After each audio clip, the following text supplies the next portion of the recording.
एक बोइंग 747 जिसमें ऑनबोर्ड थे 524 लोग। 24,000 फीट पे अचानक जहाज की टेल हवा में अलग हो जाती है। फ्लाइट क्रू के पास ना कंट्रोल्स बचे थे, ना ही डायरेक्शन। केबिन में ना था ऑक्सीजन और ना ही एयर प्रेशर। लेकिन उसके बावजूद वो अगले 45 मिनटों तक जहाज को हवा में कैसे रखते हैं। ये कहानी है इंसानी हौसले, इंजीनियरिंग फेलियर और एक ऐसी फ्लाइट की जिसमें किसी किस्म का कंट्रोल नहीं बचा था। और वो फ्लाइट थी जापान एयर 123। जेम टीवी की वीडियोस में एक बार फिर से खुशामदीद। नाजरीन, 12 अगस्त 1985 को जापान एयरलाइन का एक बोइंग 747 टोक्यो के हनीदा एयरपोर्ट पर खड़ा पैसेंजर्स को ऑफ बोर्ड कर रहा था। ठीक 1 घंटे के बाद इसे दोबारा से टेक ऑफ करके ओसाका जाना था। हजारों लोग रोजाना टोक्यो से ओसाका का सफर करते हैं, पर आज का दिन कुछ एक्स्ट्रा ही बिजी था क्योंकि जापानीज हॉलिडे सीजन ओबॉन के लिए लोग अपने अपने होम टाउन्स जा रहे थे। हनीदा एयरपोर्ट पर जहाज की सफाई के बाद जापान एयर 123 में 509 पैसेंजर्स और 15 क्रू मेंबर्स ऑन बोर्ड हुए। क्रू के लिए ये एक रूटीन की फ्लाइट थी, पर पैसेंजर्स को इल्म नहीं था कि जिस जहाज में वो सफर करने जा रहे हैं वो बरसों पुरानी एक कमजोरी का शिकार है। एक ऐसा हौलनाक मसला जिसका ना पायलट्स को इल्म था, ना ही फ्लाइट इंजीनियर को।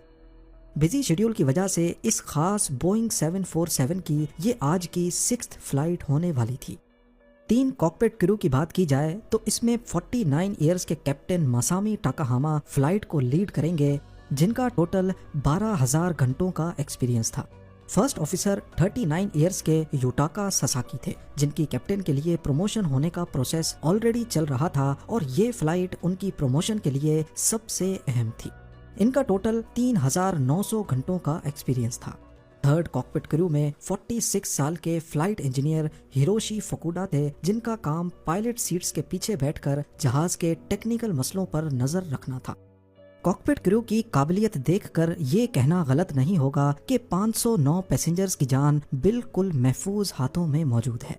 पर क्रू की तरह क्या ये जहाज भी इस काबिल है कि नहीं, इसका अंदाजा थोड़ी ही देर में हो जाएगा।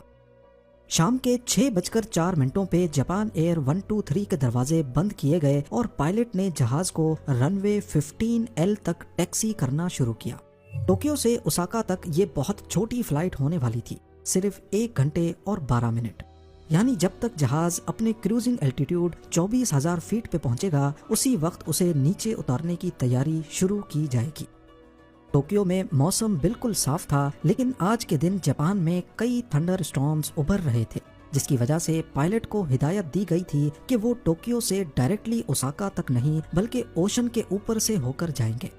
अब रनवे 15L पर जापान एयर 123 टेक ऑफ के लिए बिल्कुल तैयार थी। 6:12 पे कंट्रोल टावर से परमिशन मिलने के बाद पायलट ने जहाज के थ्रस्ट लिवर्स ऊपर किए और कामयाबी से टेक ऑफ कर गया। यहाँ तक जो कुछ भी हुआ वो बिल्कुल नॉर्मल था। पर टेक ऑफ के ठीक 12 मिनटों के बाद सगामी बे के ऊपर जहाज के अंदर एक पुरइसरार आवाज आती है और साथ ही सबसे पीछे टेल वाले हिस्से में एक सुराख हो जाता है। जो पैसेंजर्स अभी तक अपने घर जाने की खुशी में बहुत एक्साइटेड थे, उनकी एक्साइटमेंट पलक झपकते ही खौफ में बदल जाती है, क्योंकि सुराख होने की वजह से केबिन में शोर शराबा शुरू हो गया और लूज पड़ी हुई चीजें तेजी से उस सुराख की तरफ खिंचने लगती हैं। ये सब इतनी तेजी से हुआ कि ये आइडिया लगाना भी मुश्किल था कि आखिर हुआ क्या है। ये आवाज इतनी ज्यादा थी कि इसको कॉकपिट में भी सुना गया। कॉकपिट वॉइस रिकॉर्डर में ये आवाज कुछ इस तरह महसूस हुई।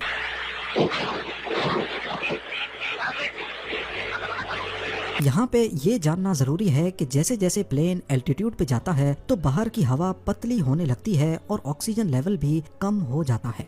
इसको काउंटर करने के लिए केबिन के अंदर आर्टिफिशियल प्रेशर भरा जाता है, जो लगभग जमीन के एटमॉस्फेरिक प्रेशर के बराबर होता है, जिसका मतलब ये कि 24,000 फीट पे बाहर प्रेशर कम और केबिन के अंदर प्रेशर ज्यादा होता है। और ये ज्यादा एयर प्रेशर केबिन की दीवारों पर लगातार अंदर से जोर लगा रहा होता है। प्लेन का केबिन पूरी तरह एयर टाइट रखा जाता है ताकि ये आर्टिफिशियल प्रेशर किसी भी तरह से लीक ना हो सके। पर अगर केबिन का कोई छोटा सा भी हिस्सा कमजोर होगा तो एयर प्रेशर उस जगह को फाड़कर एक सुराख पैदा कर सकता है, जिसकी वजह से केबिन का आर्टिफिशियल प्रेशर खत्म हो जाएगा और पैसेंजर्स की तबीयत बिगड़ सकती है। इसके अलावा ऑक्सीजन लेवल कम होने की वजह से सांस लेने में दुश्वारी भी हो सकती है। जापान एयर 123 में भी कुछ ऐसा ही हुआ था, पर अभी तक दोनों पायलट्स को इसका इल्म नहीं। कॉकपिट वॉइस रिकॉर्डर में उनको आपस में बात करते सुना गया, जिसमें कभी उन्होंने लैंडिंग गियर दरवाजे के टूटने की बात की तो कभी उनको लगा कि शायद ये आवाज इंजन में से आई है।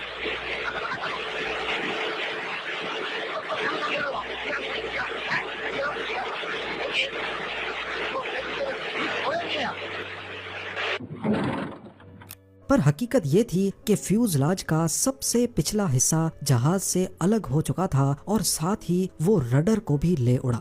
फ्यूजलाज की टेल फट जाने की वजह से अब केबिन में प्रेशर मेंटेन नहीं हो पाएगा, पर रडर जो टेल पर लगे इस हिस्से को कहते हैं, इसके अलग होने का मतलब है कि जहाज अब दोनों पायलट्स के कंट्रोल से बाहर जाने वाला है।